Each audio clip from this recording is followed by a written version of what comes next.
Hello friends, इस video में 20 दिसंबर 2021 को कंडक्ट करवाए गए सीटेट लेवल फर्स्ट के पेपर में पूछे गए हिंदी लैंग्वेज फर्स्ट के क्वेश्चंस ऑफिशियल आंसर की के साथ सॉल्व किए गए हैं।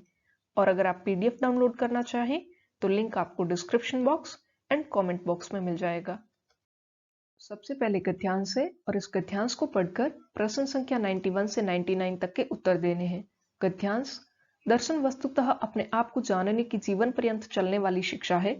दर्शन का तात्पर्य ही देखना है। यहाँ देखने का अर्थ जानना ही है।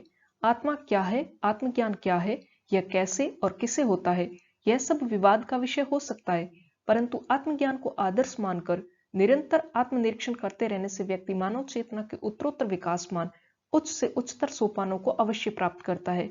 यह निर्विवाद है। हम प्रायः आत्म प्रवंचना में जीते हैं। हम यथार्थ में होते कुछ और हैं तथा दिखाई देते हैं कुछ और। अपने दोषों को पहचानने और स्वीकार करने की अपेक्षा उनके औचित्य को सिद्ध करने में सारी शक्ति लगा देते हैं। व्यक्ति यदि असत्य भाषण को दोष न मानकर सफलता का सूत्र मानता है तो इसे दूर करने की अपेक्षा ऐसा तरीका सीखना पसंद करेगा जिससे वह अधिक कुशलता से झूठ बोल सके। आत्मदर्शन अपने दोष को दोष रूप में और गुण को गुण रूप में स्वीकार करना है। दोष या दुर्गुण समाज में निंदनीय और अस्वीकार्य होते हैं, इसलिए अपने दुर्गुणों को स्वीकार करने में साहस की आवश्यकता होती है। दुर्गुण को व्यक्तित्व की कमी के रूप में स्वीकार करने पर उसे दूर करने की गुंजाइश बनी रहती है। अतः आत्मदर्शन हमें आंतरिक विकास की ओर अग्रसर करता है। जीवन दर्शन का सच्चा शिक्षक हमारा परिवेश है। क्वेश्चन: दर्शन का तात्पर्य देखना है। यहाँ देखना किस अर्थ में प्रयुक्त हुआ है? यहाँ देखने का अर्थ जानना ही है। ऑप्शन थर्ड, जानने के अर्थ में। नेक्स्ट क्वेश्चन: आत्मदर्शन है। आत्मदर्शन अपने दोष को दोष रूप में और गुण को गुण रूप में स्वीकार करना है। फर्स्ट ऑप्शन, अपने गुण दोष स्वीकारना। नेक्स्ट क्वेश्चन: दुर्गुण को दूर किया जा सकता है। दुर्गुण को व्यक्तित्व की कमी के रूप में स्वीकार करने पर उसे दूर करने की गुंजाइश बराबर बनी रहती है, तो दुर्गुण को स्वीकार करके ही दूर किया जा सकता है। नेक्स्ट क्वेश्चन: जीवन दर्शन का सच्चा शिक्षक है। जीवन दर्शन का सच्चा शिक्षक हमारा परिवेश है। Third option. नेक्स्ट क्वेश्चन: अनुच्छेद के आधार पर कौन साहसी है? अपने दुर्गुणों को स्वीकार करने में साहस की आवश्यकता होती है, तो अनुच्छेद के आधार पर अपने दोषों को स्वीकार करने वाला ही साहसी है। नेक्स्ट क्वेश्चन: आत्मदर्शन से विकास होता है। आत्मदर्शन हमें आंतरिक विकास की ओर अग्रसर करता है। Second option. नेक्स्ट क्वेश्चन: दुर्गुण में उपसर्ग तथा मूल शब्द है। दुर्गुण में दुर उपसर्ग और गुण मूल शब्द है। नेक्स्ट क्वेश्चन: आत्मदर्शन का उचित विग्रह है। आत्मदर्शन का उचित विग्रह होगा आत्मा का दर्शन। Second option. नेक्स्ट क्वेश्चन: समूह से भिन्न शब्द छांटिए। साहसी, ज्ञानी, वाणी, तीखी। इनमें से वाणी शब्द भिन्न है क्योंकि वाणी संज्ञा शब्द है और बाकी ये तीनों विशेषण है। नेक्स्ट एक काव्यांश है और इसके आधार पर प्रश्न संख्या 100 से 105 तक के उत्तर देने हैं। काव्यांश: कार्तिक की हंसमुख सुबह, नदी तट से लौटती गंगा नहाकर, सुवासित भीगी हवाएं, सदा पावन माँ सरीखी, अभी जैसे मंदिरों में चढ़ाकर खुश रंग फूल, ठंड से सितकारती घर में खुशी हो, और सोते देख मुझको जगाती हो, सिराने रख एक अंजलि फूल हर सिंगार के, नर्म ठंडी उंगलियों से गाल छूकर प्यार से, बाल बिखरे तनिक संवार के। क्वेश्चन: कविता में किस हिंदी महीने की सुबह का वर्णन है? कार्तिक माह का वर्णन है। Second option. नेक्स्ट क्वेश्चन: हवाओं को किसके समान माना गया है? हवाओं को मां के समान माना गया है। Third option. नेक्स्ट क्वेश्चन: हवाएं सिराने कौन से फूल रखकर गई हैं? हर सिंगार के फूल। First option. नेक्स्ट क्वेश्चन: नदी की ओर आने वाली हवाएं हैं सुवासित भीगी हवाएं। Fourth option. नेक्स्ट क्वेश्चन: मां सरीखी में कौन सा अलंकार है? इसमें हवाओं को मां की उपमा दी गई है।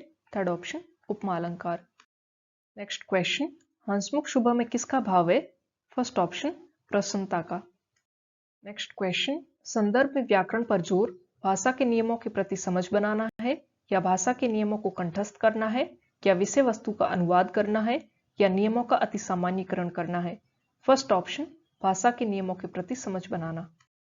नेक्स्ट क्वेश्चन: उदाहरण से सामान्यीकरण की यात्रा है। उदाहरण से सामान्यीकरण या उदाहरण से नियम की ओर हम चलते हैं आगमन विधि में। नेक्स्ट क्वेश्चन: भाषा अधिगम के लिए सामग्री तैयार करने के सिद्धांतों में से एक है प्रत्येक आयु वर्ग के लिए जटिल सामग्री चुनी जानी चाहिए। सामग्री औचित्यपूर्ण तरीके से स्त्रानुसार होनी चाहिए। किसी भी प्रकार की सामग्री चुनी जा सकती है। सामग्री छोटी तथा सीमित होनी चाहिए। Second option. नेक्स्ट क्वेश्चन, भाषा अर्जन होता है जब बच्चे को व्याकरण के नियम पढ़ाए जाते हैं, बच्चे को पुरस्कार या दंड दिया जाता है, बच्चे को भाषा के अवसर मिलते हैं, बच्चा बिना सचेतन ध्यान के भाषा ग्रहण करता है। Third option. नेक्स्ट क्वेश्चन, जब बच्चे को कविता सुनाने के लिए कहा जाता है, यह शिक्षक को उसके साहित्य के ज्ञान या बोलने में निपुणता या अभिनय के गुण या अवबोधन के आकलन में सहायता कर सकता है। जब बच्चा कविता सुनाता है तो यह शिक्षक को उसके बोलने में निपुणता के आकलन में सहायता करता है। नेक्स्ट क्वेश्चन, मानस मंथन या ब्रेन स्टॉर्मिंग का अर्थ है विषय से संबंधित विचारों के प्रति सजगता, कुछ मानसिक क्रियाएं करना, कुछ समझने के लिए प्रयास करना, मस्तिष्क को कुछ प्रकार के उद्दीपन देना। First option. नेक्स्ट क्वेश्चन, निम्नलिखित में से कौन सी अवधारणा भाषा शिक्षण के विषय में गलत है? शिक्षार्थी वास्तविक परिस्थितियों में भाषा प्रयोग के प्रयास द्वारा भाषा अर्जित करते हैं। शिक्षार्थी की प्रथम भाषा सीखने में महत्वपूर्ण भूमिका निभाती है। भाषा शिक्षण का ध्यान संप्रेषणात्मक गतिविधियों पर होना चाहिए। भाषा शिक्षण में बोलने की जगह लेखन को महत्व देना चाहिए। Fourth option. नेक्स्ट क्वेश्चन, किसी पाठ या अवधारणा विशिष्ट के अंत में आयोजित की जाने वाली परीक्षा कहलाती है निदानात्मक परीक्षा, श्रेणी हेतु परीक्षा, उपलब्धि परीक्षा या स्मृति परीक्षा? किसी पाठ या अवधारणा विशिष्ट के अंत में आयोजित की जाने वाली परीक्षा निदानात्मक परीक्षा कहलाती है। नेक्स्ट क्वेश्चन, भाषा के उत्पादक कौशल हैं। भाषा के 4 कौशल होते हैं, सुनना, बोलना, पढ़ना और लिखना। इनमें से बोलना और लिखना उत्पादक या अभिव्यक्ति कौशल कहलाते हैं। थर्ड ऑप्शन, वाचन तथा लेखन। नेक्स्ट क्वेश्चन, प्राथमिक स्तर की पाठ्यपुस्तकों में चित्रों का उद्देश्य है पाठ्यपुस्तक को आकर्षक बनाना, पाठ्यपुस्तक को रंगीन बनाना, विचारों तथा संकल्पनाओं को समझाना, कहानी को समझना। थर्ड ऑप्शन, विचारों तथा संकल्पनाओं को समझाना। नेक्स्ट क्वेश्चन, निम्नलिखित में से कौन सा कथन भाषा कौशलों के बारे में सही है? विद्यालयों को केवल पठन तथा लेखन कौशल पर ध्यान देना चाहिए क्योंकि श्रवण तथा वाचन कौशल स्वतः ही आ जाते हैं। भाषा कौशलों को श्रवण, वाचन, पठन तथा लेखन के उचित क्रम में पढ़ाना चाहिए। सभी भाषा कौशल अंतः संबंधित है तथा शिक्षण अधिगम प्रक्रिया में इन्हें एकीकृत किया जाना चाहिए। भाषा के नियम लक्ष्य भाषा को दिए जाने वाले अवसरों से अधिक महत्वपूर्ण है। Third option. नेक्स्ट क्वेश्चन, निम्नलिखित में से कौन सा कथन गृह कार्य के संबंध में सही है? गृह कार्य अभिभावकों को सम्मिलित करने का सर्वश्रेष्ठ तरीका है। गृह कार्य पढ़ाई गई संकल्पनाओं का विस्तार तथा अभ्यास होना चाहिए। प्रत्येक शिक्षक को शिक्षार्थियों को प्रतिदिन कुछ गृह कार्य देना चाहिए। गृह कार्य शिक्षार्थियों को व्यस्त रखने का एकमात्र साधन है। Second option. नेक्स्ट क्वेश्चन, भाषा शिक्षण में पाठ्यपुस्तक एकमात्र साधन है या एक महत्वपूर्ण संसाधन है, महत्वपूर्ण नहीं है या आखिरी संसाधन है? भाषा शिक्षण में पाठ्यपुस्तक एक महत्वपूर्ण संसाधन है। नेक्स्ट क्वेश्चन, वाचन कौशल को विकसित करने का एक महत्वपूर्ण पहलू है स्पष्ट तथा शुद्ध उच्चारण का प्रयोग करना, वाणी को मीठा तथा सुरीला बनाना, संदर्भ तथा स्थिति को ध्यान में रखते हुए बोलना, उतार चढ़ाव तथा लय से बोलने का अभ्यास करना। Third option.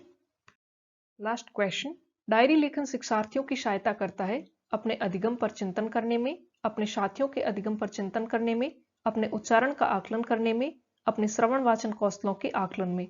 First option. So friends, ये थे हिंदी के क्वेश्चंस जो कि हमने ऑफिशियल आंसर की के साथ सॉल्व किए। वीडियो अगर आपको अच्छा लगा हो तो वीडियो को लाइक करें, शेयर करें एंड मेरे चैनल को सब्सक्राइब करें। और आपकी कोई भी राय हो तो प्लीज कमेंट करें।